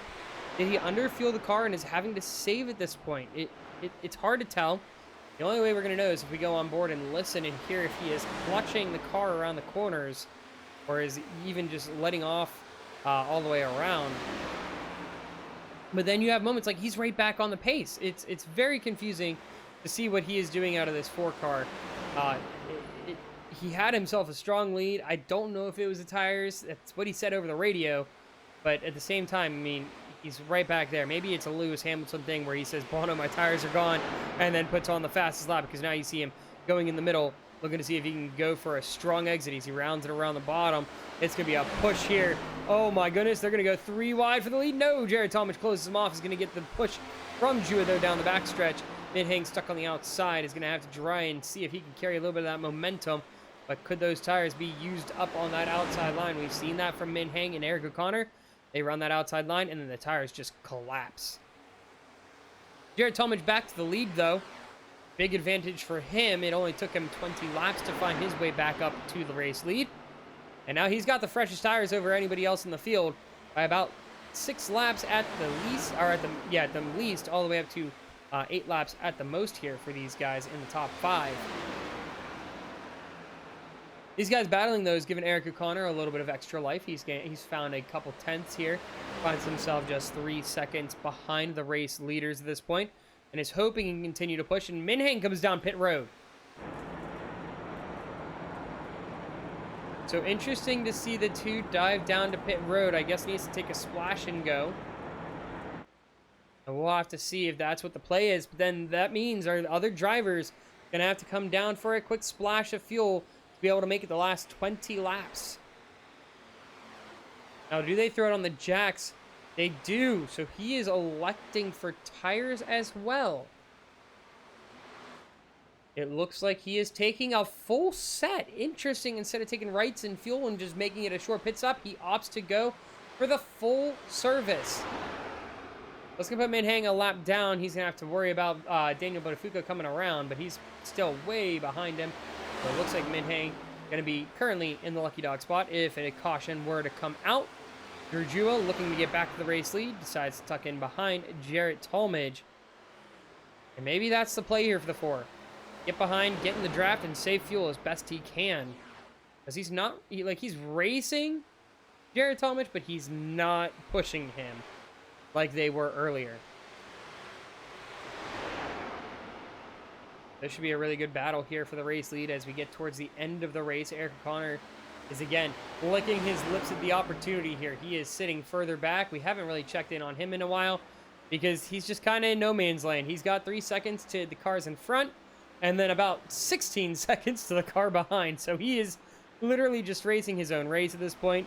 He will gladly take the 3rd place spot as he gains a lot of time through 3 and 4. And like I said, that battling between the 2 in front, just doing nothing but benefiting Eric O'Connor at this point. Give me a chance to maybe get into this fight for the lead as we get down to the dying laps. couple other cars we haven't checked in on, the final cars on the lead lap. We only have the top 5 at this point with Min Heng coming down pit road.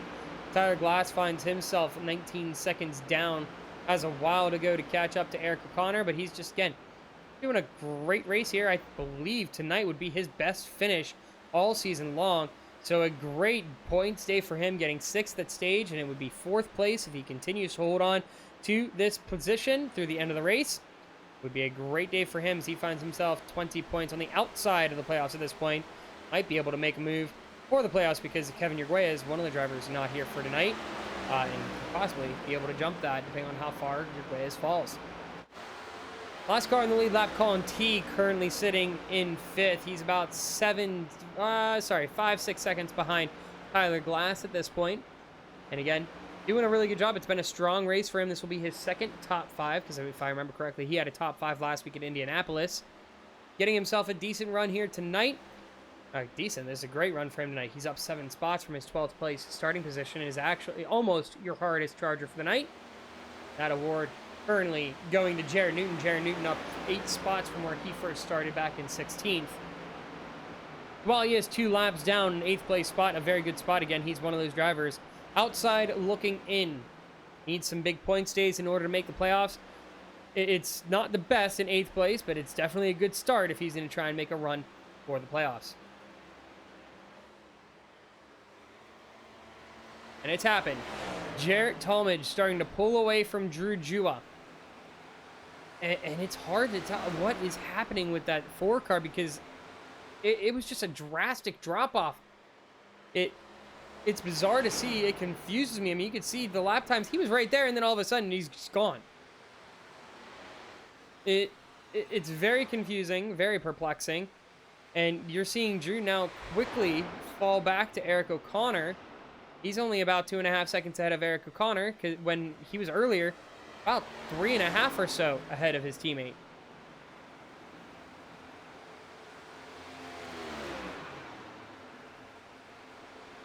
But as we get down to the final laps, Jared Talmadge looking for his 2nd win on the season would be a great way to get closer to the playoffs. He finds himself in a great spot. He's in the top 10, pretty comfortable up there, but a win going to help to carry some extra momentum into the final races of the regular season. As a reminder, we go to New Hampshire next week.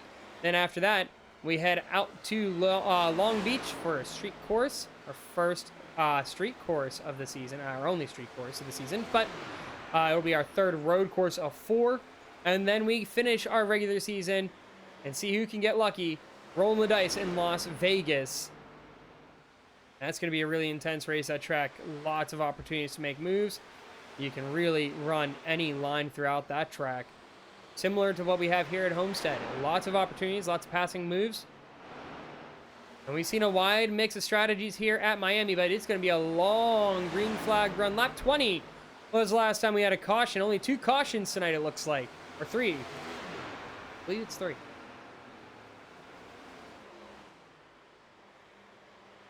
Coming across the line this time, Jared Talmadge going to take the 11 to go. Closing in on that checkered flag. He's gained a good bit of time here over Drew Jua. He's now 2.5 seconds ahead. Drew Jua's gap back to Eric O'Connor is now 2 seconds. And Min Heng, as you can see, has fallen through the field, come through the field a little bit. He finds himself up into 5th place. Colin Teague had to come down pit road. Min Heng in the top 5, 1 lap down, but he's looking to unlap himself the old-fashioned way, similar to what we saw Daniel Botafuco do earlier.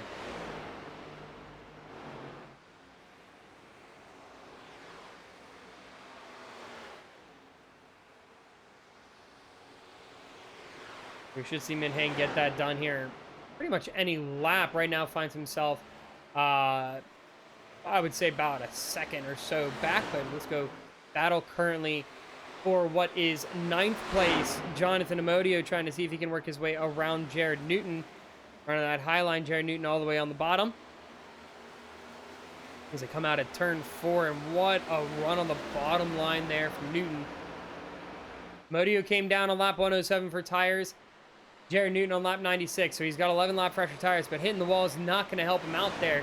As this is now a 3-way battle, we have the battle for 8th place as more drivers coming down pit road. Daniel Botafuco and Eric O'Connor coming down pit road. So it's coming down to what I was thinking. Having to stop for fuel in the dying laps, a quick splash and go. We'll see what Eric O'Connor does if he decides to come down for a full set. Brad Quall is going to drop back. That's going to be Jonathan Amodio going to advance position as long as he can hold that outside line around 1 and 2. So he's now up to 9th place. Brad Quall is back to 10th. Eric O'Connor came down for a quick splash and maybe right sides as well, as he was down in his box for about 10 seconds. That leads to believe that he elected to take at least 2 tires, because he doesn't need a ton of fuel to be able to make it to the end. Should only be a quick stop, a quick splash. That finds him a lap down, currently in 5th. Tyler Glass is also on pit road. Minhang, okay, for a second it looked like he was stopping down, and then he did not. Tyler Glass down pit road. That'll be him dropping back to probably 5th. We'll see how long he decides to come down pit road. Jared Talmadge, full charge ahead, though. Should have enough fuel to make it to the end as he came down on lap 140 laps of fuel. Should be no problem for this car, as that was the average stint we saw from most drivers. Currently has built himself a 3.5 second gap over Drew Jua. And is holding very, very steady in that 16 machine. Comes across the line. It will be 6 to go this time. Only 3 cars currently remain on the lead lap. That'll be your top 3. Jared Talmadge, Drew Jua, Min-Hang, Eric O'Connor, Tyler Glass. Round out the top 5, 1 lap down. Colin Teague also 1 lap down to this point of the race.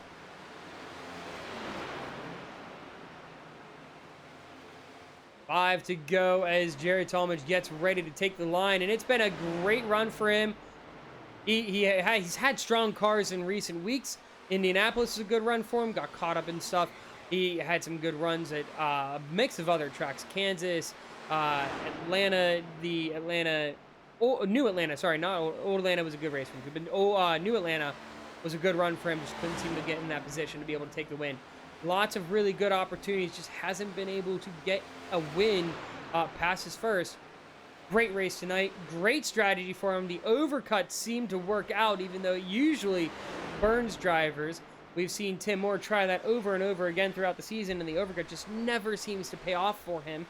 It works out beautifully tonight, and as long as no shenanigans happen in the dying laps, Jared Talmadge should come away with the checkered flag.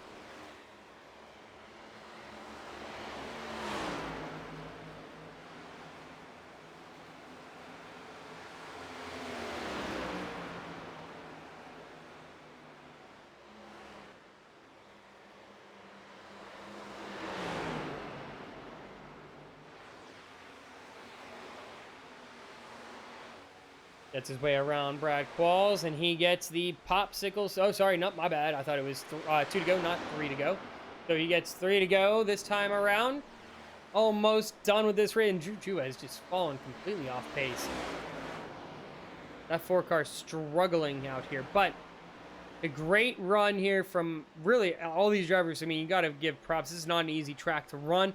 There's so much variables that go into this track. I mean, you can run any line. We've seen a mix of lines be run. You can push too hard on exits. You can push too hard on entries. You can burn up the right fronts, burn up the rears, struggle for a lot of grip like we've seen some drivers struggle with. And I'm not sure what happened with Drew. It almost seems like there's some issue with the wheel. We'll have to ask him when we get him up in the booth. But 2 to go as we saw Jared Talmadge come across the line. Comes down the backstretch, heading into turn 3. And we'll come to the white flag this time out. This time around, Barney the flagman has it out, ready to go. And there it is. White flag is out. Jared Talmadge takes the white flag. This race is official. As Eric O'Connor going to see if he can unlap himself to at least finish on the lead lap. A great race for him. Just the problem was the long run was not there for the 74. Struggled for a lot of grip late in the race. But he does get around the 16. Going to give him an extra lap to be able to go around the track. But at least a lead lap finish that's going to feel good there for the 74. A 4th place as well. So continuing those really strong races. Checker flag is out though. Here comes Jared Talmadge across the line. He is your race winner here for the South Beach 210.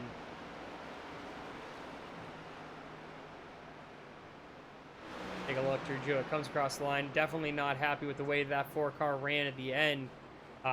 Just not sure what had happened from the 4-car. It was such a good run earlier, and then all of a sudden just fell apart out of nowhere. Definitely expected more from the 4-car, but that is what it is. And you see Min Hang come across the line. That is going to be third. A whole gaggle of cars there came across the line. And that should be everybody across the line at this point here. And Corey Rainey out for the race, unfortunately. But that is your finishing results here. Let's take a look here at where everybody finished for tonight's race. Your race winner, Jared Talmadge, winning by a margin of 7 seconds. A great run for him. Drew Jua finishing in second. Min Hang finishing in third. And rounding out the lead lap cars, just for them, Eric O'Connor. Colin Teague made a move around Tyler Glass to move into the top 5. He was the first car 1 lap down. Tyler Glass, unfortunately, dropping back to 6th, is in 6th place. Daniel Botafuco standing in for Isaac Shelley in the 98 car.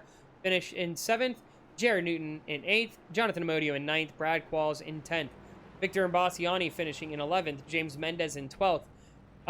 Luca Mazzilli standing in for Tim Moore tonight, finishes in 13th. Kyle Hackett in his first race finds himself 5 laps down in 14th. Ryan Miniker in 15th. Jimmy Amos in 16th. And then rounding out the field for tonight in the 21 is Corey Rainey. So quite the race here tonight. Lots of really good battling. Long green flag runs.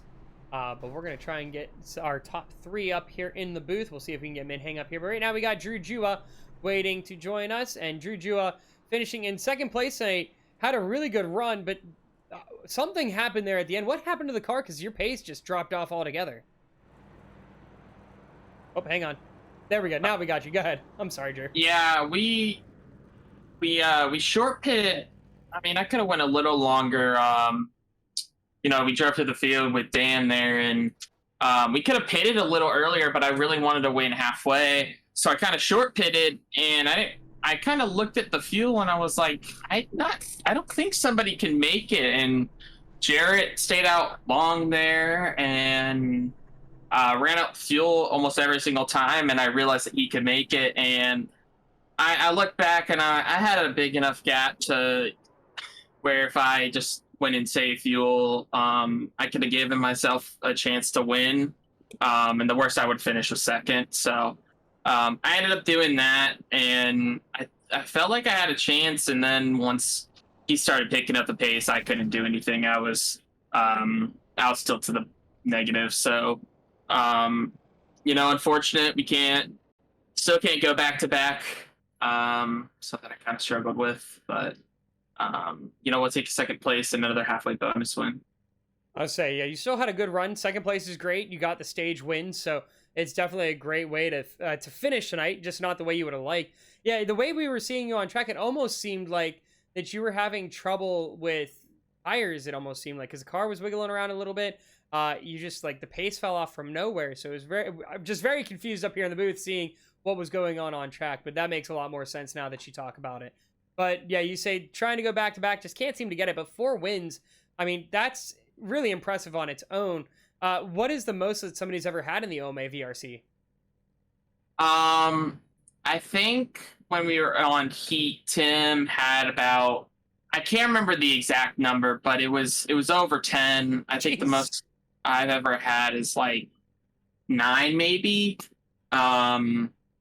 But I mean, it's been competitive. I know when Tim first came into the NASCAR Heat, the VRC and NASCAR Heat, he kind of dominated, and it took me a while to really catch up to him. And once I finally did, we would split about 6-7 races each throughout the season. So I know he hasn't got one, and he had a sub tonight. So I feel like he's going to get one this season. I'm not sure when it's going to be. I know he's leading the points, and he'll continue to lead the points, but he's got one coming. I know that for sure. He's been knocking on the door, that's for sure. He has been very, very close each time this season. I mean, He's been in second, he's been in third multiple times, just can't seem to get there. But I mean, we've got New Hampshire coming up, and then we also have Las Vegas. Not going to mention Long Beach because I know he's not a fan of the road courses, but we'll see how that all goes. But Drew, thanks again for joining me up in their booth. Great race again tonight. Unfortunate to see it the way that it ended for you, but it was still a great drive for you. And as usual, anything you would like to say before you head on out? Yeah, shout out to you for broadcasting, and shout out to Team OCM. Fortunately, we didn't get a win, but P2 is always nice. All right, Drew. Well, thank you again for joining us. Congratulations on your second place, and gonna get you a little bit closer to your teammate Tim Moore in the points. Thank you. All right, so now he's joining us. He's waiting here. We've got Minhang up here in the booth. Minhang finishing in third place. And Min, that was a good race there for you. It mixed bag of things. You had some really good racing for the lead, but then moments where it just seemed like the tires fought you real hard. Take us through a little bit of what happened throughout this race, because you had to stop even at the end. Looks like you took fuel, but you also took full service for tires as well. Yeah, at the beginning we were kind of put in a sticky pickle there because we got wrecked from the thing. Honestly, we talked about it. It was like, I don't know, it was like super aggressive side drafts, and we collected a shit ton of cars. And that kind of affected the strategy for the whole race because we had to like fight to the front, and that burned up tires and whatnot, and it just blah, blah, blah. I mean, I just, for the whole part of the race, I was just trying to focus on saving tires, kind of, because after the first pit stop, it was very apparent that clearly I didn't have the long run. So like, okay, let me like try to find a groove here, and then I just kept doing that, running out to the fuel pit. Did that a few times, and at the end, I thought for sure they were gonna run out of fuel. So I was like, okay, let me just undercut them real quick so they can't catch me at the end of the race. But I guess they saved enough fuel, so we ended up where we were gonna be anyways, even if we saved fuel. So I'm not Yeah, I mean, it too worked much. out for you in the long run, even though it wasn't quite the result you would have liked, because I know you would love to be up on the podium trying to get another win, but still a good run.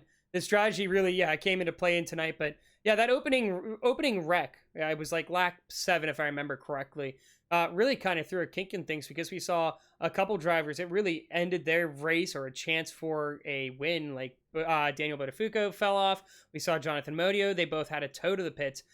Fortunate enough, your car was able to drive it around, right? Yeah, I just used my faster pair. I figured since it was an intermediate track and we don't really wreck that much, that okay, I'd be no problem. It was Talladega, different story, but you know, I just used the faster pair right after that wreck, and yeah, I just set sail on trying to figure out where I'm gonna go from what was it, like 15th, and now with like 120 to go, so just try to reframe it and ended up okay. Yeah, you did a really good job. You worked your way through the field, no problem. You got back to the front relatively quickly for that, and if I remember correctly, you found yourself in the top 5 for stage points as well, so not a bad day for you. But taking a look forward in the schedule, I know you're pretty comfortable into the playoffs at this point, so looking forward for these next couple races, what are you planning to do to try and build some momentum heading into the playoffs? I mean, just keeping the string of top 5s. It seems like the field kind of dies down a little bit. Like, I think it's kind of clear who the, you know, I think it's pretty comfortable that I finished that top 7 even if everyone shows up. So, I mean, just every race, top 7 is gonna be fine. I mean, New Hampshire, I haven't tried it yet, but considering I haven't practiced for most of the tracks on the schedule, and I can just buy it and I'll probably do okay. Las Vegas, done good there. Did a recruitment race, actually, how I got into the league. So, and then there's Nice. Long Beach, which is kind of a total toss up, but you know, we'll see. I have pretty good faith that we're gonna make it. We'll be all right. Oh, you're going to make play. I think you're at the point that you're probably going to make playoffs pretty comfortably, but we'll have to see where you're going to be heading in there. But before we have you head on out, anything you would like to say before you go? Nah, I mean, just thanks, Eddie, I guess, for signing me onto the team. You know, it's been good having a few teammates to work with. It's probably would have been better if I didn't haven't. Okay, well, it would have been better if I just stayed with them and instead of going independent. So, thanks, Eddie, for giving me the opportunity. All right. Well, thank you, Min, for joining me up here in the booth, and congratulations on your 3rd place finish tonight. Thank you. So bringing in our race winner, his 2nd win of the season. He had quite the strategy. We wasn't sure if the overcut was going to work in the long run, but it worked out to perfection. Jarrett Talmadge, and congratulations on that win, Jarrett. I didn't hear your question because my Discord cut out. What was your question? It's all good. I was just saying congratulations on the win.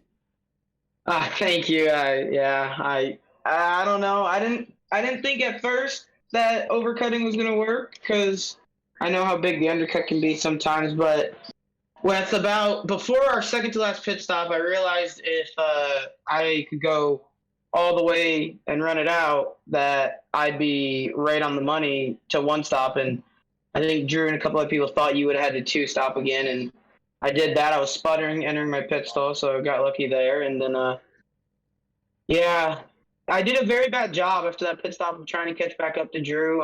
I only got the gap down to 2.5. I just didn't negotiate traffic that good, but I mean, I don't know. You can't be upset with a win.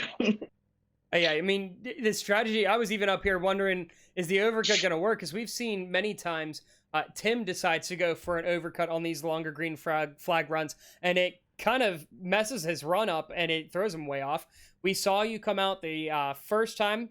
You had lost about a net 6 seconds over what was your race lead. The second time, you went from 2 seconds back to 9 seconds back, but you were able to work through the field, and we talked with Drew. Drew, he thought everybody was going to have to stop again. He saw you were going to be good on fuel, and then that's when he realized, well, crap, I'm kind of in a bad spot. So you had run that to perfection. The strategy you had down to a T tonight. Yeah, it's one of the few times, to be honest, I get the strategy down to a T. Been very unlucky with it recently in league racing, but I don't know. I did not have high hopes coming into tonight. I guess I'm good at Homestead. It genuinely hasn't been one of my best tracks in the Cup cars, but yeah, the strategy was pretty interesting, and it all just worked out in our favor and brought it home. Well, and you also found yourself very, very lucky in the early laps there with that wreck that happened right in front of you. Like taking a look back at it, you were the only car out of the top 5 to make it out without damage. Yeah, I'm actually looking at it right now, and I mean, I was kind of bamboozled because I saw the 2 get turned and the 13 went up and got Drew, and so I thought about going through the middle, and then I realized last second that Min was going to come back up the track, so I kind of put the stops on and barely got below him, and yeah, the C's just kind of parted there into 3. It was pretty crazy there early on, but you know, sometimes it's better to be lucky than fast, so we'll take that. All right, well, before we have you head on out for the night, anybody you would like to thank? Anything you else to say? I'd like to thank you for the broadcast on, as always. Everyone that runs OMA. Thomas, my teammate, couldn't be here tonight because I'm sure he's doing just some stuff. And everyone at OCM for letting me chill in their VC again. Yeah, very fun. All right, well, congratulations again, Jarrett, for your win. Second win on the season here for the number 16, Jarrett Talmadge. All right, so with all that being said, we want to take a moment to thank you again for joining us here at No Name Gaming and Racing Lights Productions for the Online Motorsports Association's Virtual Racing Championship, South Beach 210. Congratulations to Jarrett Talmadge for getting his second win on the season in tonight's race. Join us next week as we head up north to the Miracle Mile, the New Hampshire Motor Speedway. We hope you all enjoyed the broadcast tonight. I want to thank the OMA for allowing us to bring this race to all of you. Be sure to check out Racing Lights Productions on Twitter with @RacingLightsPro, as well as on Facebook and Instagram. You can also head over to the YouTube channel, check out any previous broadcasts that you may have missed. And if you're interested in checking out some short track racing, join us Tuesday night for the American Motorsports Associations in their late model stock cars at 9 p.m. Eastern Standard Time. They're heading to Five Flags Speedway, the home of the Snowball Derby. I am Alex Light saying good night to you from the virtual Homestead Miami Speedway. Thanks again for tuning in.